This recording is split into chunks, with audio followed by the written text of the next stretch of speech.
चलिए, आज एक मॉडर्न डरावनी कहानी की परतें खोलते हैं और समझने की कोशिश करते हैं कि आखिर ये डर पैदा करने में इतनी कामयाब क्यों है।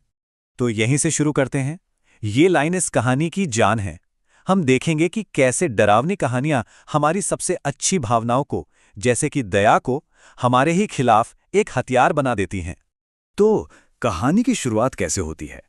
हर अच्छी डरावनी कहानी एक मासूम सी चीज से शुरू होती है ना? और यहां हम देखेंगे कि कैसे किसी की हमदर्दी को ही एक जाल की तरह इस्तेमाल किया जाता है। तो जरा सोचिए, एक अकेला इंसान, एक सुनसान पहाड़ी सड़क, और अचानक उसे एक बेचारा खोया हुआ कुत्ता दिखता है। कोई भी होता तो रुक जाता, है ना? और बस यहीं से कहानी का असली खेल शुरू होता है।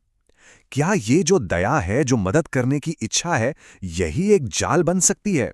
असल में डर की शुरुआत इसी एक सवाल से होती है। तो जब किरदार इस जाल में पहला कदम रख देता है, कहानी हमें एक बिल्कुल अलग लेवल पर ले जाती है। यहां से दुनिया के नियम, मतलब फिजिक्स के नियम, टूटने लगते हैं और एक जानी पहचानी दुनिया अजीब और बेचैन करने वाली लगने लगती है। तो होता क्या है? मदद करने की जो एक नेचुरल सी इच्छा होती है, उसी के चलते वो किरदार कुत्ते के पीछे जाने का फैसला कर लेता है। और बस यहीं से वो अजीब सा भटकाने वाला पीछा शुरू हो जाता है, जो टेंशन को एकदम बढ़ा देता है। अब देखिए ये कितना अजीब है। एक पल कुत्ता 50 गज आगे है, अगले ही पल पलक झपकते ही वो गायब, और फिर वो अचानक किरदार के पीछे खड़ा मिलता है। ये जो जगह और लॉजिक के नियम टूट रहे हैं ना, यही एक बहुत गहरी बेचैनी पैदा करते हैं। इस फीलिंग को साइकोलॉजी में अनकैनी कहते हैं। मतलब जब कोई जानी पहचानी चीज बहुत ही गलत, बहुत ही अजीब तरीके से बिहेव करे। यहां भी देखिए, है तो वो एक कुत्ता ही, पर उसका बर्ताव हमारी समझ से बिल्कुल परे है, और इसी से डर पैदा होता है। तो ये जो अनकैनी वाली बेचैनी है ना, यही कहानी को क्लाइमैक्स तक लेकर जाती है। ये वो पल है जहां सब कुछ बदल जाता है, और जो अजीब लग रहा था वो अब सीधे सीधे खौफ में बदल जाता है। पीछा खत्म हो चुका है और आमना सामना होता है उस चीज से। एक प्यारे कुत्ते का जो भ्रम था वो चकनाचूर हो जाता है, और वो जीव अपने असली भयानक रूप में सामने आ जाता है। और ये स्लाइड इस बदलाव को क्या खूब दिखाती है। एक तरफ है लालच, एक मासूम सा बेसहारा जानवर, और दूसरी तरफ है खतरा, एक शैतानी साया जिसके पैर अजीब हैं, अप्राकृतिक हैं। ये सीधा सीधा एक सेफ, जानी पहचानी चीज से एक डरावनी, अनजान चीज में बदलाव है। तो सबसे जरूरी बात क्या है? पूरी कहानी का सबसे डरावना हिस्सा एक छोटी सी डिटेल है। उस जीव के पैर पीछे की तरफ मुड़े हुए थे। ये एक इतनी अजीब डिटेल है जो उस जीव की असलियत की पोल खोल देती है। तो इन उल्टे पैरों का मतलब क्या है? ये सिर्फ डराने के लिए नहीं है। यहीं से हम कहानी की गहराइयों में उतरते हैं और इस उल्टे पैर वाले दानव को हमारी लोक कथाओं, मतलब फोकलोर से जोड़ते हैं।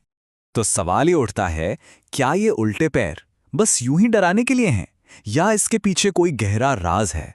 और यहीं इस पूरी कहानी का सबसे मजेदार हिस्सा सामने आता है।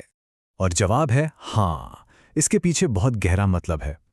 दक्षिण एशिया की लोक कथाओं में एक जीव का जिक्र है जिसे पिछलपेरी कहते हैं। ये एक ऐसी शक्ति है जो धोखा देने के लिए कोई भी रूप ले सकती है, और इसकी सबसे बड़ी पहचान इसके पीछे की ओर मुड़े हुए पैर ही हैं।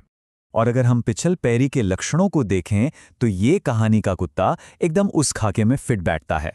सुनसान सड़कों पर मुसाफिरों को डराना, धोखा देने वाला सुंदर रूप लेना, और अपने उल्टे पैरों से सबको भरमाकर मौत के मुंह में धकेलना। तो अब जब हमने इस कहानी को एक पुरानी लोक कथा से जोड़ दिया है, तो आखिरी सवाल यह है कि ये कहानी आज भी जिंदा क्यों है? चलिए समझते हैं कि किसी जानी पहचानी चीज में ये छोटा सा मोड़ इतना असरदार क्यों होता है। देखिए, एक असरदार डरावनी कहानी का ना एक फॉर्मूला होता है। ये हमेशा किसी भरोसेमंद चीज से शुरू होती है, जैसे कोई प्यारा सा जानवर। फिर ये कुदरत के नियमों को तोड़ती है, जैसे अचानक गायब हो जाना। और आखिर में ये एक ऐसी भयानक सच्चाई सामने लाती है जो हमारी नजरों के ठीक सामने छुपी होती है और हमारे सबसे गहरे सांस्कृतिक डरों से जाकर जुड़ जाती है। ये बात इस पूरे विश्लेषण का सार है। सबसे ज्यादा असरदार राक्षस वो नहीं होते जो किसी और दुनिया से आते हैं, बल्कि वो होते हैं जो हमारी ही दुनिया का मुखौटा पहनकर हमारे बीच घूमते हैं।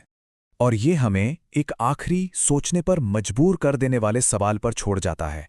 हमारी अपनी दुनिया में ऐसी कौन सी भरोसेमंद चीज़ है जिस पर हम आंख बंद करके भरोसा करते हैं और क्या पता उसके पीछे कोई भयानक राज छुपा हो।